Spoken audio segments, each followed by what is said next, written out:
బలరాం యాదవ్ గారు ఈ సమావేశానికి మరి నాతో పాటు చేసినటువంటి సీనియర్ నాయకుడు వీరకి అయ్యన్న బాబు ఈ సంఘానికి జాతీయ స్థాయిలో మరి జాతీయ ఉపాధ్యక్షుడిగా వాళ్ళు పనిచేస్తున్నారు.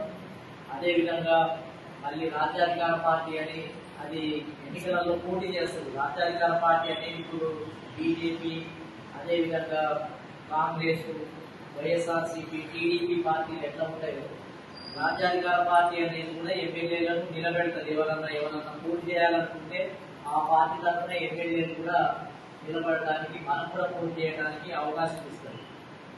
సో అదేవిధంగా మరి నాతో పాటు వచ్చినటువంటి కొట్టూరి దేవి గారు, వీరు పొలిటికల్ జస్టిస్ ఫ్రంట్ అని, పొలిటికల్ అని అంటే రాజకీయ న్యాయమే, రాజకీయాలు అంటే కొన్ని కులాలు కొంతమంది డబ్బులే చేయాల్సిన అవసరం లేదు. పేదలు కూడా సర్పంచులుగా, వార్డు మెంబర్లుగా, మండలాధ్యక్షులుగా, సమితి అధ్యక్షులుగా, జిల్లా మరి పరిషత్ మెంబర్లుగా గెలవాల్సినటువంటి అవసరం ఉంది. రాజకీయాలు అంటే డబ్బుల సొత్తు కాదు అని మరి దేవి గారు మొత్తం మహిళలందరినీ కూడా సమీకరణ చేస్తున్నారు. ప్రగతిశీల నారీ శక్తి అని ఒక మహిళా సంఘాన్ని ఏర్పాటు చేసి ఈ మధ్య కాలంలో 5-6 మీటింగ్లు పెడితే నేను కూడా వెళ్ళాను. దాదాపు ఒక చోటనైతే 1000 మంది మహిళల్ని సమీకరించారు. మన విజయవాడ పట్టణంలో కూడా 300 మంది మహిళలకు మీటింగ్ పెట్టి మహిళలకు రాజకీయ రిజర్వేషన్ కావాలి, ఎంతసేపు పురుషులే ఎమ్మెల్యేలు అవుతున్నారు, ఎంపీలు అవుతున్నారు, సర్పంచ్లు అవుతున్నారు, ఆ మహిళలకు సగం కోట రావాలి, వాట రావాలి అని విజయవాడలో ఆమె అధ్యక్షతన మంచి మీటింగ్. రాజ్యాధికార పార్టీకి ఆమె మరి రాష్ట్ర అధ్యక్షురాలు, మహిళా అధ్యక్షురాలుగా పనిచేస్తున్నారు. మేడం గారు బలమైన నాయకురాలు. అదేవిధంగా మాతో పాటే మరి ఇక్కడికి విచ్చేసినటువంటి ఉమాలక్ష్మి గారు, మీకు పక్కనే ఉన్నది తెనాలి ప్రాంతం. ఆమె ఈ మధ్య కాలంలో అన్ని మీటింగ్లకు కూడా హాజరై మరి దేవి గారితో మాతో కలిసి ఇక్కడ అనేక సమావేశాలకు కూడా వారు కూడా హాజరవుతున్నారు. అదేవిధంగా మరి కాటగడ్డ వెంకటేశ్వర్లు గారు మరి బీజేపీలో పనిచేస్తూ బీసీలు సరైన ప్రాతినిధ్యం కావాలి. ఎందుకంటే రాజకీయాలు అనంటే కమ్మ, రెడ్డి, వెలమ, అదేవిధంగా ఇతర కాపు అన్ని కులాలు ఎట్లా పోటీ చేయడానికి అవకాశం ఉందో బీసీలకు కూడా అంత అవకాశం లభించాలి, ఎస్సీలకు కూడా అంత అవకాశం లభించాలి, ఎస్టీలకు కూడా అంత అవకాశం లభించాలి. ఆ విధంగా అందరికీ లభిస్తేనే ప్రజాస్వామ్యము అని అంటాము. ఒకరిద్దరే తింటే, ఒకరిద్దరే రాజకీయాలు చేస్తే అది పెద్ద డబ్బు వల్లకే అది పక్షము అని అంటాము. కాబట్టి ఈ సంఘం ద్వారా అన్ని కులాలకు, అన్ని వర్గాలకు కూడా అలా అందాలి అనేది.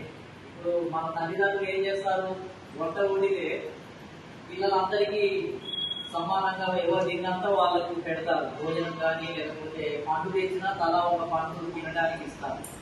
రాజకీయాలు కూడా అంటే ఒక ముఖ్యమంత్రి పదవి, ఎమ్మెల్యే పదవులు ఉంటే అందరం పంచుకోవాలి. తలా ఇప్పుడు కమ్మ వాళ్ళకు కొన్ని ఎమ్మెల్యే సీట్లు, అదేవిధంగా రెడ్డి వర్గానికి కొన్ని ఎమ్మెల్యే సీట్లు, కాపులకు కొన్ని, బీసీలకు కొన్ని, ఎస్సీలకు కొన్ని, మాలకు మాదిగలకు కొన్ని, ఎస్టీలకు కొన్ని, అట్లా సమానంగా పంపిణీ చేస్తేనే అందరికీ న్యాయం జరుగుతుంది.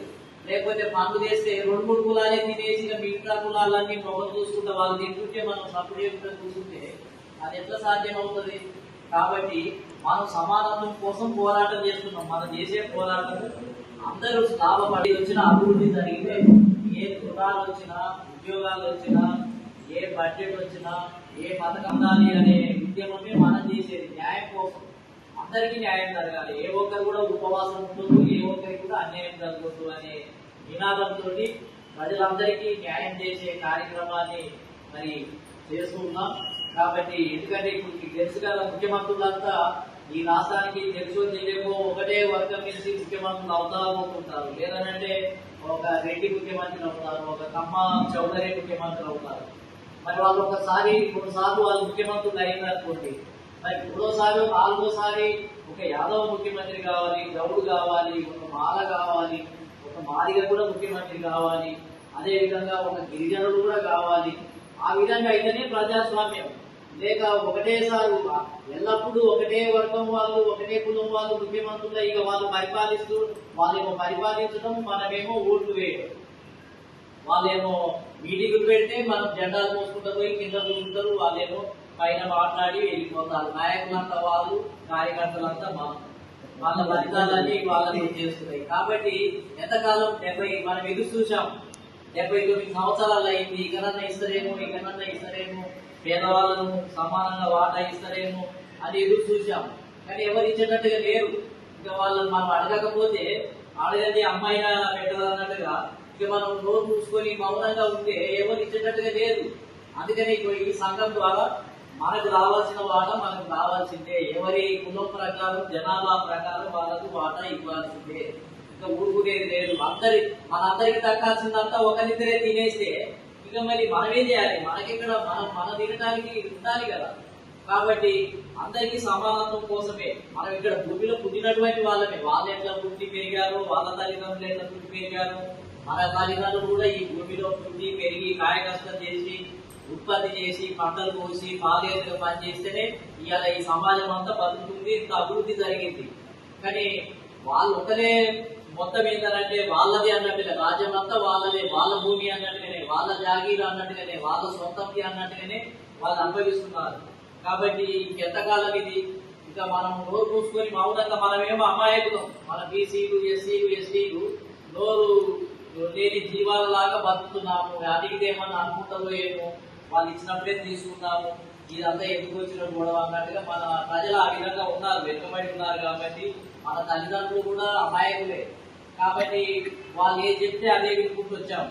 కానీ ఇప్పుడు చదువుకుంటున్నాం, మన పిల్లలు కూడా చదువుకుంటున్నారు, మన పిల్లలకు కూడా ఉద్యోగాలు రావాలి కదా. మనం కూడా ఏదో ఒక రోజు ఏదో ఒక పెద్ద పదవికి వెళ్ళాలి కదా. మీకు విజయవాడలో ఏం జరుగుతుందో మీకు తెలియాలి, ఢిల్లీలో ఏం జరుగుతుందో తెలియాలి, అన్ని తెలుసుకోవాల్సిన అవసరం కూడా ఉంది. ఇక మనం వాళ్ళకే వదిలేసి సపరేట్గా కూర్చుంటే వాళ్ళే అనుభవిస్తూ పోతున్నారు. కాబట్టి ఇప్పుడు మన జనాన్ని చైతన్యం చేయడం కోసమే ఈ సంఘం.